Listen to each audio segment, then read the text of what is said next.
오늘 은혜 받으실 하나님의 말씀은 창세기 21장 5절에서 7절 말씀입니다. 창세기 21장 5절에서 7절 말씀을 다 같이 봉독하겠습니다.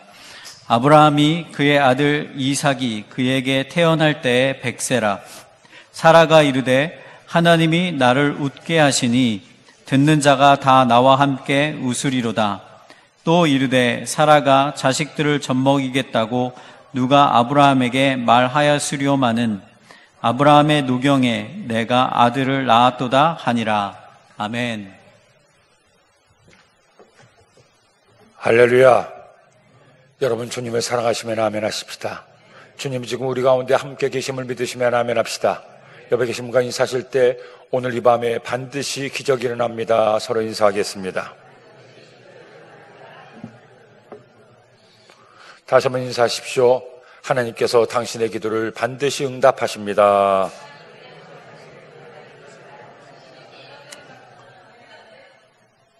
하나님께서 언제나 우리의 예배에 귀를 기울이고 눈을 들어 바라보고 계시겠지만 코로나19 바이러스로 인해서 많은 분들이 예배가 중단되고 함께하지 못하는 이 즈음에 우리가 드리는 예배를 하나님께서 더 많이 기억하여 보시고 듣고 계시는 줄로 믿습니다. 그러면 여러분, 오늘도 우리가 이 밤에 나와서 하나님을 예배하는 예배가 얼마나 소중하고 귀한 예배인지 모릅니다. 그렇게 바이러스가 기승을 부리고 많은 국민들이 염려 걱정하지만 나는 주님을 믿고 의지함으로 주께 나와 하나님을 예배했다는 아름다운 추억이 새겨지는 귀한 밤입니다. 오늘 이 시간, 오늘 예배를 통해 우리가 다시 한번 하나님의 음성을 듣고 하나님과의 사랑을 회복하고 하나님께 기도함으로 응답받고 승리하는 여러분 되기를 예수님의 이름으로 축원합니다. 저는 오늘 함께 읽은 말씀을 중심으로 기쁨의 아들 이삭, 한번 따라합시다. 기쁨의 아들 이삭, 같은 제목으로 피차의 은혜를 나누고자 합니다. 예전에 이상구 박사라는 분이 텔레비전에 나와서 강의를 한 적이 있습니다. 이분은 사람이 몸이 건강하기 위해서는 채식을 주로 많이 해야 된다고 얘기했습니다. 채식이 사람의 몸에 맞는다고 얘기했습니다. 또 한 얘기는 마음에 기쁨이 쌓여야 한다고 얘기를 했습니다. 마음에 기쁠 때 엔돌핀이라는 호르몬이 나와서 이 호르몬이 사람의 몸을 더 건강하게 만들어준다고 얘기했습니다. 그러다가 그 다음에는 한성조 박사라는 분이 나왔습니다. 이분은 또 몸을 건강하기 위해서는 어떻게 되느냐? 몸이 건강하기 위해서는 좋은 식품을 많이 먹어야 되는데 특별히 화학비료 같은 나쁜 것들이 들어간 것이 아니라 자연적인 식품을 많이 먹어야 몸이 건강해진다고 주장을 했습니다. 이분 역시 또 하나의 건강한 방법으로 사랑을 얘기했습니다. 사람이 살아가면서 사랑을 주고받는 것이 얼마나 몸에 좋은지 모르고 그래서 사랑을 통해 기쁨을 얻어야 행복하게 건강하게 살 수가 있다고 주장을 했습니다. 그 다음에 또 한 분이 나왔습니다. 황수관 박사입니다. 이분은 건강을 위해서 뭘 주장했습니까? 먼저는 운동을 주장했습니다. 그래서 사람이 몸을 많이 움직이고 운동을 많이 해야 건강할 수 있다고 주장을 했습니다. 또 하나 이분이 주장한 것은 사람이 건강하기 위해서는 많이 웃어야 된다는 겁니다. 일로 일소일소라고 많이 웃어야 사람의 마음도 건강해지고 몸도 건강해질 수 있으니 언제나 즐거운 마음으로 기쁜 마음으로 웃으며 지내라고 그렇게 강조하기도 했습니다. 이처럼 각각에 따라서 저마다의 건강법이 달랐지만 이 세 분의 한 가지 공통점이 있었습니다. 바로 사람의 몸이 건강하기 위해서는 기쁘고 즐거워했다는 것입니다. 마음이 기쁘고 즐거워야 몸도 건강할 수가 있다는 것이죠. 아니, 사실 이것은 몸의 건강만이 아닙니다. 사람이 살면서 행복하게 살기 위해서는 마음도 건강하기 위해서는 어떻게 살아야 됩니까? 뭐니 해도 기쁨이 내 마음에 있을 때, 감사가 내 마음에 있을 때, 즐거운 마음이 있을 때 그 몸도 마음도 영혼도 행복해지는 것이 아니겠습니까? 이것은 누구나 알고 있습니다. 성경 말씀도 우리에게 계속해서 기쁘고 즐거워할 것을 명령하고 있습니다. 그런데 문제는 기뻐해야 좋은 것 아는데, 기뻐해야 내 마음도 몸도 영혼도 건강해지는 것 아는데 삶이 그렇게 눅눅하지가 않다는 겁니다. 만만하지가 않습니다. 살다 보면 내 삶에서 기쁨을 앗아가는 것이 얼마나 많은지 몰라요. 기뻐해야 되는 것을 알면서도 기쁨보다는 슬픔이, 감사보다는 염려 걱정이 더 많을 때가 있다는 것입니다. 어떻게 할 때 내가 진정 기뻐함으로 내 영혼도 행복해지고 내 마음도 평안해지고 내 육체도 건강해질 수가 있겠습니까? 누구나 기쁨을 얻기를 원하는데 기쁨이 부족한 이 시대에 어떻게 하면 내가 기뻐하는 삶을 살 수가 있겠습니까? 오늘 말씀을 보니 이와 같이 기쁨을 잃어버렸던 한 여인이 마침내 기쁨을 얻고 누리는 놀라운 은혜를 얻는 모습을 보게 됩니다. 그녀의 이름은 사라였습니다. 평생에 자식을 낳지 못해서 날마다 우울하던 그녀가 그녀의 나이 90세에 마침내 아들 이삭을 얻게 됩니다. 그 이삭을 얻고 나서 얼마나 기뻤는지 아들의 이름을 그가 웃다 기쁨이라고 이삭하라고 지었던 거예요. 그러므로 사랑하는 여러분, 저는 여러분들 오늘 이 말씀을 통해서 어떻게 하면 내가 기뻐할 수 있는지 그 기쁨의 비결을 함께 나누기를 원합니다. 사라가 그녀의 노년에 기쁨의 아들 이삭을 얻은 것처럼 여러분도 어떤 어려움과 문제가 있든지 하나님께 나와 기도함으로 여러분의 기쁨의 아들을 얻게 되기를 예수님의 이름으로 축원합니다. 그렇다면 어떻게 할 때 우리가 기뻐하며 살 수가 있습니까? 제일 먼저 첫째로 하나님의 말씀으로 살 때 기뻐할 수가 있습니다. 여러분, 아브라함은 그의 나이 75세에 하나님의 부르심을 받았습니다.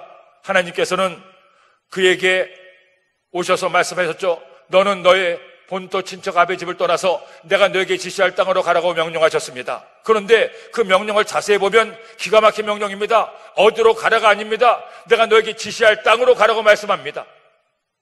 어디까지 가라고 말씀하지 않습니다. 그냥 일어나 떠나라고 말씀합니다. 그런데 아브라함은 하나님 말씀을 받을 그때부터 한 가지 평생에 일관되게 한 것이 있습니다. 하나님 말씀을 듣고 하나님의 말씀 따라 순종하며 살았다는 것입니다. 그렇게 갈 바를 알지 못한 채 떠났던 아브라함이 마침내 가나안 땅에 도착하게 되고 헤브론 땅에 정착하게 됩니다. 그런데 헤브론 땅에 왔지만 하나님께서 그에게 약속하셨던 자손은 눈에 보이지 않습니다. 태어나질 않습니다. 내가 너의 자손을 밤하늘의 별보다 많게 하겠고 바닷가의 모래보다도 많게 하겠다고 하는데 정작 현실은 자식이라고는 한 명도 없습니다. 그나마 데려갔던 조카 롯이 있었는데 그 롯마저도 결국 삼촌 곁을 떠나서 소돔성으로 가버리고 말았습니다. 그러자 더 외로워집니다. 더 낙심됩니다. 하나님은 나에게 약속하셨는데 왜 나에게 자식이 안 생길까? 걱정과 염려가 왜 없었겠습니까? 그래도 그는 오직 하나님 말씀 하나 의지하며 버티고 살아왔습니다. 나중에는 자식이 없다 보니 내가 데리고 있는 사랑하는 종 엘리에셀이 나의 후사가 되지 않을까 생각도 했지만 하나님은 그것이 아니라고 얘기합니다. 너의 씨를 통해서 난 자식을 통해 많은 자손을 있게 하겠다고 말씀합니다. 그래서 또 하나님 말씀을 붙들고 하루하루를 견디며 하나님께 주신 꿈을 위하여 열심히 살아갑니다. 하지만 어느덧 10년의 세월이 지나서 그의 나이 85세가 되니 그래도 자식이 없는 겁니다. 헌데 마침 아내 사라도 보다 못해서 자신의 여종 하가를 아브라함에게 들어보내고 동침을 하게 하죠. 아내 사라가 이제 늙었으니 아내의 말대로 이 젊은 여인과 동침을 하겠구나. 동침을 하자 이스마엘이 태어났습니다. 그런데 하나님은 또 아니라는 겁니다. 너의 아내 사라를 통해서 내가 너희에게 자녀를 선물로 주고 그 자녀를 통해 밤하늘의 별보다 많은 자손을 주겠다고 약속하셨습니다. 그 말씀을 주시자 아브라함과 사라는 또 그 말씀을 의지합니다. 그래 하나님께서 말씀하시지 여기서 포기하지 말자, 절망하지 말자. 그렇게 10년, 14년 아브라함의 나이 99세가 되고 사라의 나이 89세가 되었습니다. 근데 하나님께서 이제 늙어서 할아버지 할머니가 된 이 아브라함과 사라에게 얘기하죠. 아브라함아, 이제 때가 왔다. 내가 너에게 자식을 선물로 줄 터인데 너의 이름을 바꾸어라. 많은 사람의 아버지라고 아브라함으로 바꾸어라. 사라의 이름을 사라로 바꾸어라. 많은 이의 어머니로 이름을 바꾸어라. 자식은 한 명도 없는데 나이는 99세, 89세가 되었는데 하나님께서 말씀하는 겁니다. 너희의 이름을 바꾸어라. 그런데 아브라함과 사라를 보십시오. 하나님 말씀, 그 말씀 하나만을 붙들고 그들의 이름을 바꿉니다. 아브라함으로 사라로 바꿉니다. 그렇게 이름을 받고 나서 서로를 부르는데 얼마나 민망했겠습니까? 많은 사람의 아버지, 현실은 한 명의 자식도 없어요. 많은 사람의 어머니, 이제 생리도 끊어지고 나이가 90이 다 된 늙은 할머니에 불과했어요. 근데도 그들은 오직 하나님 말씀 하나 의지합니다. 서로를 불러가며 바라보의 법칙대로 하나님의 꿈을 계속 꾸어갑니다. 하나님은 또 말씀하죠. 너와 너에게 속한 모든 남자들을 할례를 해서 너로 구별된 사람들, 구별된 자손이 되게 하라고 말씀합니다. 아브라함은 그의 나이 99세에 또 그 하나님 말씀에 순종해서 모든 사람들에게 할례를 행하게 됩니다. 이렇게 언제나 하나님의 말씀에 귀를 기울이고 하나님 말씀을 의지하며 하나님 말씀으로 살자. 마침내 하나님께서 하나님 말씀을 의지하는 그들을 버려두지 않습니다. 때가 되매 기쁨의 아들을 선물로 준 줄로 믿습니다. 오늘 말씀 1절로 2절로 말씀하죠. 함께 읽겠습니다. 야훼께서 말씀하신 대로 사라를 돌보셨고 야훼께서 말씀하신 대로 사라에게 행하셨으므로 사라가 임신하고 하나님이 말씀하신 시기가 되어 노년에 아브라함에게 아들을 낳으니. 어떻게 아들을 낳았습니까? 하나님의 말씀대로 아들을 낳았습니다. 하나님의 말씀대로 임신을 했습니다. 하나님 말씀대로 자녀를 선물로 얻게 되었습니다. 이 짧은 2절의 말씀 가운데 하나님의 말씀대로라는 단어가 3번씩이나 나옵니다. 하나님의 기적은, 하나님이 주시는 기쁨은 어떻게 얻을 수 있습니까? 하나님의 말씀대로 살 때 우리의 삶에 이루어지게 됩니다. 즉 기적은, 응답은, 기쁨은 하나님의 말씀을 믿고 의지하는 믿음에서 시작이 된다는 것입니다. 그러기에 히브리서 11장 1절을 말씀하죠. 믿음은 바라는 것들의 실상이요 보이지 않는 것들의 증거니. 삶이 아무리 고달프고 힘들어도, 내가 지금 어떤 어려움과 고난을 만났어도 그 고난 때문에, 문제 때문에, 현실 때문에 낙심하거나 염려하지 않습니다. 그 고난 가운데도 내게 말씀하신 하나님의 음성에 귀를 기울이고 그 말씀 붙들고 살아갈 때, 말씀 붙들고 하나님께 기도하며 살아갈 때, 말씀 붙들고 감사하고 기뻐하며 살아갈 때, 그 말씀대로 살아가는 여러분에게 하나님의 응답과 은혜가 임하고 마침내 여러분의 삶에 위대한 기쁨의 선물을 얻게 되는 것입니다. 그러므로 여러분, 하나님의 은혜를 얻기 위해서, 하나님께서 내 삶에 기쁨을 주시기 위해서 제일 먼저 기억하십시오. 하나님 말씀에 귀를 기울여 그 말씀 하나 꼭 붙들고 말씀과 함께 사는 여러분 되기를 예수님의 이름으로 축원합니다. 하나님의 말씀이야말로 살았고 운동력이 있어 나의 관절과 골수와 모든 것을 쪼개며 내 삶에 하나님의 능력을 나타나게 할 수가 있기 때문입니다. 처음에도 말씀드렸던 이상구 박사가 그렇게 채식을 강조했던 것은 이분이 미국에 유학을 가서 안식교에 입문하게 되었고, 그래서 안식교 신자가 되었기 때문입니다.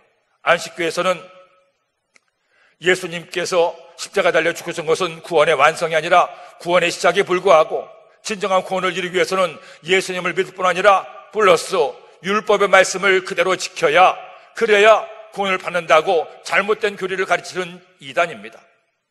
그리고 그 율법의 말씀대로 잘 지키기 위해서는 고기도 가려서 먹고 음식도 가려서 먹어야 된다고 얘기합니다.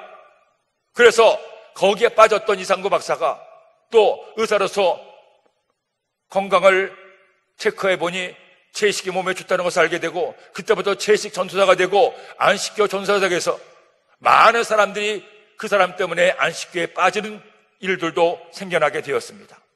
그런데 그런 이상구 박사가 2년 전에 2018년에 전격적으로 안식교를 탈퇴했습니다. 그리고 안식교는 잘못된 이단이고 진정한 복음을 전하지 않는다고 사람들에게 얘기하고, 자신 때문에 안식교에 들어간 분들 속히 나오라고 자신의 죄를 고백하며 회개하고 그들에게 진리를 전하기를 시작했습니다. 이분이 이처럼 30수년간 빠졌던 안식교에서 나오게 된 결정적인 이유가 있습니다. 처음에는 그 교리가 그럴듯하고 예수님을 믿을 뿐 아니라 바른 삶을 살아야 된다는 것이 마음에도 들어서 그렇게 했는데, 점점 이상구 박사가 성경 말씀을 보고 말씀을 묵상하다 보니 그것이 아님을 알게 됐습니다. 특별히 그가 도무지 이해가 할 수 없었던 한 가지 안식교의 교리가 있었습니다. 조사 심판설이라는 교리가 있는데, 말씀드린 것처럼 예수님께서 십자가에 죽으신 것은 맞지만 그것만으로는 구원을 받을 수 없고, 그것과 함께 반드시 율법을 지켜 행해야 되는데, 예수님께서 지금도 마치 CCTV로 사람들을 관찰하는 것처럼 하늘에서 모든 사람들을 하나하나 다 관찰하고 조금만 죄를 지어도 구원에 이를 수 없으니 절대로 죄 짓지 말고 바르게 살아야 된다는 행위를 강조하는 것들이 마음에 안 들었던 겁니다. 자신이 본 성경은 율법이 아니라, 행위가 아니라 하나님의 사랑을 강조하고 예수님의 십자가에서 죽게 사랑하신 그 사랑을 통해 우리가 구원받는다고 하는데, 아무리 이것에 대해서 안식교에서 얘기를 해도 제대로 대응하고 반응해 주는 사람도 없었습니다. 그러다가 결정적인 계기가 있었는데, 육정암에 걸린 한 독실한 안식교 신자가 그에게 상담을 하사 말이, 나는 육정암에 걸려서 이제 2개월도 채 살지 못하다가 하는데 도무지 구원의 확신이 없습니다. 나는 한평생 안식교를 믿으면서 정말 착하고 그렇게 살려고 노력했는데 생각나는 것은 자꾸 내가 지었던 죄밖에 생각이 안 나고, 나는 구원의 확신이 없으니 죽음도 두렵지만 죽음 후에 형벌이 두려워서 견딜 수가 없습니다. 그래서 이상거 박사가 그 환자를 데리고 성경 말씀을 하나하나 짚어가면서, 그것이 아닙니다. 우리가 이제껏 배웠던 안식교 교리가 문제가 있는 것 같습니다. 하나님은 사랑이시기에 우리가 그 주님의 사랑을 믿고 구하면 주님은 우리의 병도 치료하시고 우리에게 구원에 이르게 하시니, 우리 하나님 말씀을 다시 공부하고 함께 기도합시다. 하나님께서 낫게 하시도록 기도합시다. 그렇게 그를 붙들고 기도했는데, 놀랍게도 2달밖에 살지 못한다던 그가 암에서 깨끗이 치료를 받았습니다. 이것이 소문에 소문이 이어지고 안식교 본부에서 조사를 나오고 그들과의 다툰 그때 마침내 그는 안식교가 이단임을 알고 나와서 얘기를 하게 된 겁니다. 그가 나와서 한 얘기가 있습니다. 내가 지난날 잘못된 이단에 빠져서 많은 분들을 미혹해 한 것을 진심으로 회개합니다. 이제라도 제가 만난 하나님을 그들도 만나기를 소원합니다.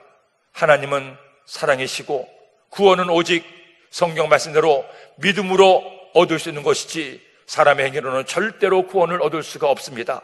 지난 35년간 안식교에서 저는 그것을 깨달았습니다. 오직 하나님의 말씀만이 진리요, 말씀대로 사는 삶만이 하나님이 기뻐하시는 삶입니다. 오직 구원은 믿음으로만 받습니다. 그는 성경 속에서 비로소 하나님의 진리를 깨닫고 그의 삶을 새롭게 살아갈 수가 있었습니다. 사랑하는 여러분, 아무리 많이 배운 사람도, 아무리 많은 경험을 가진 사람도, 아무리 많은 돈을 가진 사람도 사람은 한계가 있습니다. 사람이 알아봐야 얼마나 뭘 많이 알겠습니까? 내일 일도 모르는데. 그런 내가 어떻게 내 뜻과 생각대로 내 삶을 행복하게 할 수가 있고 기뻐하는 삶을 살 수가 있습니까? 할 수가 없습니다. 오직 하나님만이 기쁨의 원천 되시고 하나님의 말씀대로 사는 것만이 우리에게 기쁨 주시는 하나님을 만나는 놀라운 열쇠가 됩니다. 그러나 여러분, 날마다 내 말씀의 귀를 기울입시다. 주의 종의 설교를 들을 때마다 하나님께서 내게 하시는 말씀의 귀를 기울이세요. 여러분의 가정에서, 직장에서, 여러분의 삶의 자리에서 하나님 말씀을 읽을 때마다 내게 주신 하나님 말씀의 귀를 기울이세요. 그냥 오늘 성경 몇 장 읽고 마는다 습관처럼 잊지 마세요. 한 장의 말씀을 읽어도, 한 절의 말씀을 읽어도 그 성경 말씀 속에 있는 하나님의 말씀을 깨닫고 내 마음에 새기세요. 그래서 말씀대로 살 때 하나님은 여러분에게 비로소 말씀을 통해 기쁨을 더하십니다. 은혜를 더하십니다. 이런 은혜가 여러분에게 있게 되기를 예수님의 이름으로 축원합니다. 둘째로, 하나님의 때를 기다리면 기쁨을 얻습니다. 여러분, 하나님의 말씀은 진리입니다. 성경 66권 전체의 말씀이 약속의 말씀이죠. 하나님의 약속이 기록된 책이 성경 말씀이 아니겠습니까? 특별히 우리에게 주신 약속의 말씀이 있습니다. 말씀을 믿으면 말씀이 현실이 된다는 것입니다. 이 믿음과 함께 또 하나 빼놓아서는 안 되는 것이 있습니다. 하나님의 때를 기다리는 인내입니다. 아브라함과 사라를 보세요.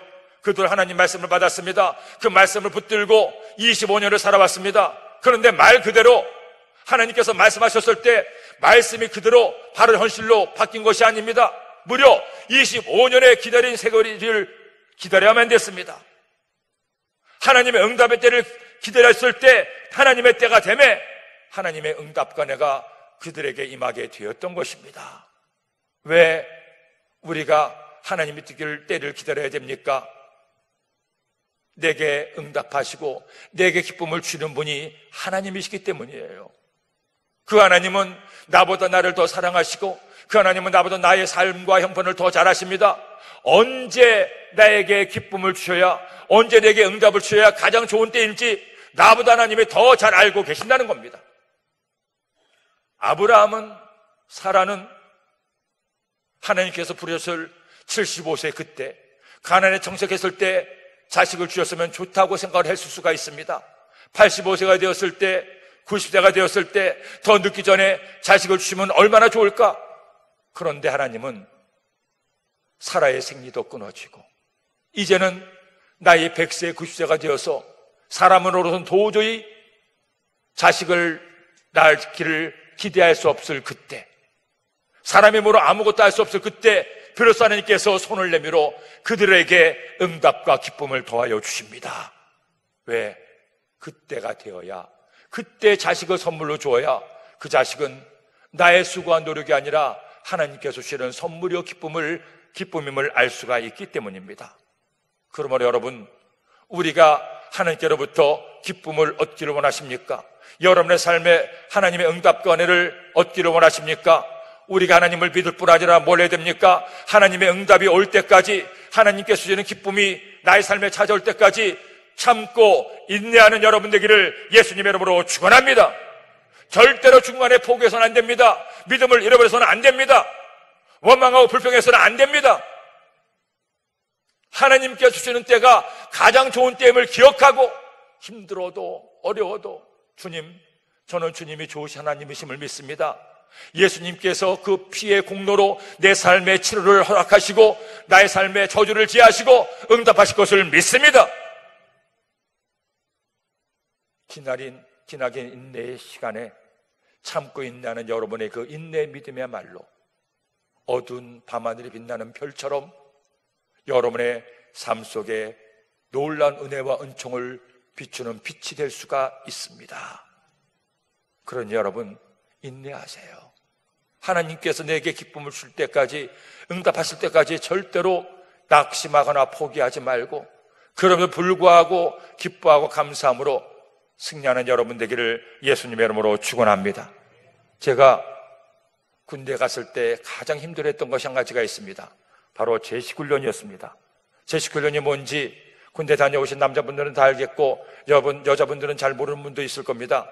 제식훈련은 말 그대로 앞으로 가라면 앞으로 가고 뒤로 가라면 뒤로 가고 오른쪽으로 가라면 오른쪽으로 가고 마치 개 훈련시키는 것처럼 그렇게 훈련시키는 것이 제식훈련입니다. 그런데 훈련소에 들어가자마자 제일 먼저 하는 훈련이 제식훈련이고, 아니 제대할 때까지 계속해서 하는 훈련이 제식훈련입니다. 걸핏하면 연병장으로 집합해서 앞으로 가, 뒤로 가, 앞으로 굴러, 뒤로 굴러, 그렇게 제식훈련을 시키는데 처음에는 우리가 무슨 똥개도 아니고 매일 이렇게 앞으로 가, 뒤로 가를 시키나 생각을 했죠. 그런데 나중에 군대 생활을 웬만큼 하고 고참이 되고 보니 이 제식훈련을 시키는 이유를 알게 됐습니다. 왜 앞으로 갈 줄 모르는 사람이 어디 있겠고 뒤로 갈 줄 모르는 사람이 어디 있겠습니까? 다 한국말 알아듣고 다 갈 수가 있는데 왜 훈련을 시킵니까? 첫 번째는 순종을 훈련시키는 겁니다. 지휘관이 말하면, 상관이 말하면 앞으로 가려면 앞으로 가고 뒤로 가려면 뒤로 가는 순종을 훈련시키는 거예요. 그래야 전쟁터에서 총선이 빗발들이 쏟아질 때 앞으로 가! 하면은 그냥 자신도 모르게 죽은 무릎쓰고 앞으로 갈 수가 있기 때문입니다. 그렇지 않고 지휘관이 앞으로 가는데 총탄 날아온다고 무섭다고 뒤도만 가면 전쟁은 질 수밖에 없기 때문입니다. 또 하나는 인내를 가르치는 겁니다. 하루 이틀도 아니고 매일 똑같은 것 계속하니 얼마나 지겹습니까? 지겨운데도 시키니까 하면서 그렇게 시간을 버텨야 됐습니다. 그런데 그렇게 군대를 제대하고 나서 사회생활에 돌아가 보니 한 가지 저의 삶에 달라진 것이 있었습니다. 인내가 많이 생겼다는 거예요. 군대 가기 전에는 하기 싫거나 마음에 안 들면 절대 안 했습니다. 하지만 하기 싫은 제식 훈련을 하다 보니 하기 싫어도 해야 될 것이 있음을 나도 모르게 배우게 된 겁니다. 내 마음에 안 들어도 하기 싫어도 해야 될 일이라면 할 수밖에 없는 참고 인내하는 법을 배우게 됐어요. 인정하는 법을 배웠습니다. 아하, 이래서 군대 가면 철든다는 말이 있었구나. 여러분, 어른이 뭔지 아십니까? 나이가 먹었다고 어른이 아닙니다. 자녀를 낳았다고 어른이 아닙니다. 결혼했다고 어른이 아닙니다. 자신이 원하지 않은 것도, 자신의 마음에 들지 않는 것도 해야 된다면 참고 인내하는 사람, 그 사람이 어른입니다. 이제 우리는 영적인 어른들이 되어야 됩니다. 교회를 몇십 년을 나왔어도 아직도 아이처럼 마음에 안 든다고 떼쓰고 울고 보채고 참지 못하고 방바닥을 뒹굴고 하는 그런 모습을 언제까지 하나님께 보이겠습니까? 이제는 내 뜻과 달라도, 내 생각과 달라도, 내 때에 하나님 응답이 오자라도 참고 인내할 때 하나님은 그 인내를 보시고 하늘 문을 여시고 우리에게 기쁨의 아들을 더하여 주시는 겁니다. 사라를 보세요. 90세 아들을 낳았습니다. 여인으로서 자식을 낳지 못하는 아픔, 말로 다 할 수가 없었습니다. 더구나 하나님께서 약속하셨는데도 25년 동안이나 응답을 받지 못했습니다. 오죽했으면 자기 여종에게 남편의 아들을 낳아달라고 했겠습니까? 그런 그녀가 마침내 하나님의 때가 되매 아들을 낳았습니다. 그녀는 이렇게 기쁨의 노래를 부르죠. 5절로 7절 말씀을 읽겠습니다. 아브라함이 그의 아들 이삭이 그에게 태어날 때에 백세라. 사라가 이르되 하나님이 나를 웃게 하시니 듣는 자가 다 나와 함께 웃으리로다. 또 이르되 사라가 자식들을 젖먹이겠다고 누가 아브라함에게 말하시려마는 아브라함의 노경에 내가 아들을 낳았도다 하니라. 하나님이 나를 웃게 하시니 듣는 자가 다 들으로다. 내가 이 나이에 아들을 낳아서 기쁨을 얻게 되었으니 너무너무 기쁘고 즐겁다고 고백하고 있습니다.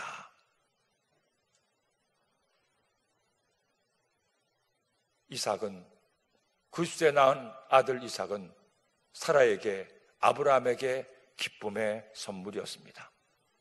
사랑하는 여러분, 여러분의 이삭은 뭡니까? 사라와 같은 자녀를 얻기를 원하십니까? 물질입니까? 내 자녀의 결혼입니까? 내가 원하는 가지가지의 소원입니까? 어느 것이든 제일 먼저 할 일이 있습니다. 하나님을 믿으세요. 하나님 말씀을 마음에 새기고 말씀 따라 순종해 보세요. 그리고 하나님의 응답의 때를 기다리세요. 절대 중간에 포기하지 말고 낙심하지 말고 하나님의 때를 기다림으로 마침내 응답받는 여러분 되기를 예수님의 이름으로 축원합니다. 셋째로, 하나님을 기쁘시게 하면 기쁨을 얻습니다. 여러분, 인내는 씁니다. 하지만 그 열매는 답니다. 왜 인내하는 사람이 응답을 얻습니까? 왜 하나님의 때를 기다리는 사람에게 기쁨이 찾아옵니까? 대단히 중요한 믿음의 법칙이 있습니다. 인내가 하나님을 기쁘시게 하기 때문입니다. 그렇게 하나님을 기쁘시게 할 때 하나님께서 그에게 기쁨과 응답의 선물을 주신 것이 아니겠습니까? 더구나 또 하나, 아브라함과 사라가 하나님께로부터 기쁨의 아들 이삭을 얻은 이유가 있습니다. 평생에 아브라함은, 사라는 하나님을 기쁘시게 해서 인내했을 뿐 아니라 헌신의 삶을 살았습니다. 자신의 귀한 것을 하나님께 드렸습니다. 가는 곳마다 제단을 쌓아 하나님 앞에 제사하며 하나님을 예배했습니다. 하나님의 말씀 따라 나그네를 선대하고 조카롯을 위기한데 구원하고 남을 돕는 삶을 살았습니다. 어떻게 하든 하나님을 기쁘시게 하는 삶을 살기 위해 노력했던 아브라함, 그리고 사라. 결정적으로 아브라함이 하나님을 기쁘시게 한 사건이 나옵니다. 그의 아들 이삭이 어느 정도 커서 소년이 되었을 때 아브라함이 100세 아들을 낳았으니 너무너무 이쁜 겁니다. 얼마나 예쁩니까? 눈에 넣어도 아프지 않을 아들, 손에 쥐면 꺼질세라 금에 오기가 귀었던 아들, 그렇게 아들을 사랑하다 보니 어느 순간 아들이 우상이 되고 만 거예요. 하나님보다 아들이 눈에 먼저 보이는 겁니다. 하나님께서 그런 아브라함을 보시고 마지막 시험을 하시죠. 아브라함아, 너는 너의 아들 이삭을 모리아 산으로 데려가서 나에게 제물로 바쳐라. 아니, 줬다 뺏는 것도 아니고 이럴 수가 있습니까? 하나님께서 100세의 아들을 낳아 선물로 줬다고 했는데, 그렇게 기뻐했는데 그 아들을 번제로 바치라는 겁니다. 아버지의 손으로 아들을 찔러 죽이고 몸을 갈갈이 찢어서 불에 태워 죽이라는 거죠. 이게 될 법한 얘기입니까? 이 말에 여러분 따라갈 수가 있겠습니까? 근데 아브라함은요, 그 말씀을 받았을 때 성경에 보면 아무 대꾸도 하지 않습니다. 하나님과 맞서지도 않습니다. 다른 얘기하지 않습니다. 핑계대지 않습니다. 다음날 일찍 일어나 여장을 꾸려서 아들을 데리고 모리아산으로 갑니다. 그리고 마침내 그 아들을 제물로 바치려고 칼을 들어 찌르려 갈 때 하나님께서 말씀하셨습니다. 창세기 22장 12절 말씀에 이처럼 말씀하죠. 함께 읽겠습니다. 사자가 이르시되 그 아이에게 내 손을 대지 말라, 그에게 아무 일도 하지 말라. 내가 내 아들 내 독자까지도 내게 아끼지 아니하였으니 내가 이제야 내가 하나님을 경외하는 줄 아노라. 하나님께서 아브라함의 헌신을 보시고 감동을 먹으셨습니다. 아브라함을 보시고 너무나 놀라셨습니다. 네가 내 독자 아들 이삭도 나에게 바치러 가니 이제야 내가 너의 믿음을 보았노라. 너의 헌신을 보았노라. 아브라함에게 있어서 아들 이삭은 자신의 생명보다도 더 소중한 존재예요. 차라리 내 목숨을 달라고 하시지 어떻게 내 아들을 달라고 할 수 있습니까? 하나님 할 수 없습니다. 얘기할 수도 있었던 아브라함이 아들을 하나님께 드리려고 했을 때 그 헌신이 하나님을 감동시켰습니다. 그로 믿음의 조상이 되게 하고, 그로 오늘날 많은 사람들의 존경과 사랑을 받는 위대한 하나님의 사람이 되게 했습니다. 사랑하는 여러분, 우리가 하나님께로부터 받은 것이 얼마나 많고 놀랍습니까? 우리가 아브라함처럼 진정한 기쁨을 얻기 위해서는 뭘 해야 됩니까? 하나님의 말씀대로 순종할 뿐 아니라, 참고 인내할 뿐 아니라 나를 들여 헌신해야 됩니다. 하나님을 기쁘시게 드려야 됩니다. 잘나지 못했지만, 잘하지 못하지만 어떻게 하면 내가 하나님을 기쁘시게 할까 고민하고 노력하고 최선을 다하는 사람, 그런 사람에게 하나님 은혜가 임하게 됩니다. 제가 독일에 있을 때 다른 교회를 다니시던 한 성도님이 제가 섬기는 교회에 오셨습니다. 그리고 하나님께서 그분의 그 은혜를 주셔서 성령 충만 받고 모든 예배는 빠지지 않고 참석해서 열심히 신앙생활을 하셨습니다. 그런 그분이 어느 날 저기 오셔서 하시는 말씀이, 목사님, 제가요 은혜를 받고 나니 너무너무 감사한데 뭔가 드리고 싶은데 가진 돈도 별로 없고 가진 재능도 없어서 드릴 게 없습니다. 그런데 목사님, 제가 좀 성격이 깔끔한 편이라서 청소는 좀 합니다. 그러니 제가 보니 우리 교회에 이렇게 넓은 교회가 있는데 청소하는 분이 따로 마땅치 않은 것 같으니 제가 새벽 예배 끝나고 아침마다 청소를 하면 어떨까요? 그래서 제가 감사하죠. 그러면 너무 감사하죠. 그렇게 말씀을 드렸습니다. 저는 그래서 그냥 강대장이나 좀 닦고 떨어진 휴지나 주는 줄 알았어요. 그때 이후로 이 집사님이 매일마다 새벽 예배 끝나고 나서 간단히 빵 하나 드시고 나서 청소를 하는데 오전 내 청소를 하셔요.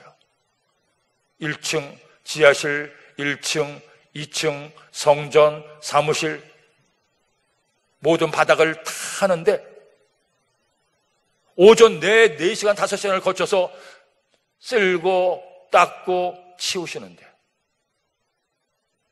그것을 제가 독일에서 다시 한국에 올 때까지 계속 하시는 거예요. 그러고 나시는 말씀이, 목사님, 누가 할까 죄송합니다. 저 같은 사람이 이렇게 주님을 기쁘시게 할 수 있는 일을 하나님의 전을 위해서 청소할 수 있는 것이 너무나 기쁜데 괜히 다른 분들이 이것 때문에 시험 들지 않도록 목사님께서 말씀하지 말아주세요. 제가 너무나 부족한데 이렇게 하나님을 위해서 뭔가 저를 드릴 수 있다는 것이 너무너무 행복하고 즐겁습니다. 그렇게 웃으면서 하시는 그분의 말씀이 지금도 귀에 생생합니다. 하나님께서 그 집사님의 아름다운 헌신을 얼마나 귀하게 여기셨겠습니까? 우리는 저마다 재능도 다르고 가진 것도 다르고 하나님을 기쁘시게 할 수 있는 방법도 다 다를 겁니다. 중요한 것은 나의 마음을 보시는 하나님이십니다. 무엇으로든 하나님을 기쁘시게 하기 위해서 내가 최선을 다한다면 하나님도 우리에게 참 기쁨을, 더 큰 기쁨을 주시지 않겠습니까? 주라, 그러면 너에게 줄 것이니 곧 후이되어 누르고 흔들어 넘치도록 하여 너에게 안겨주라는 주의 말씀처럼 이제 우리 하나님께 나를 드립시다. 주님을 기쁘시게 하는 방법을 찾아 무엇이든 그것으로 주님을 기쁘시게 하고 주님을 감동시켜 드려보세요. 그러면 주님도 우리에게 하나님을 여시고 기쁨을 주시고 우리를 감동시켜 주시고 여러분의 삶에 위대한 응답과 기적을 더하여 주실 것입니다. 이런 은혜가 우리 모두에게 있게 되기를 예수님의 이름으로 축원합니다. 기도드립니다. 하나님 아버지, 감사합니다. 고맙습니다. 오늘 주의 말씀을 주시니 이 말씀 꼭 기억해서 아브라함과 사라에게 기쁨의 아들 이삭을 주신 것처럼 우리의 삶에도 기쁨을 더하시고 기뻐할 수 있는 저의 삶에 응답을 허락하여 주옵소서. 이 밤에 저희가 기도할 때에 우리의 기도를 들어주시고 하나님 은혜를 응답을 허락하여 주옵소서. 예수님의 이름으로 기도드립니다. 아멘.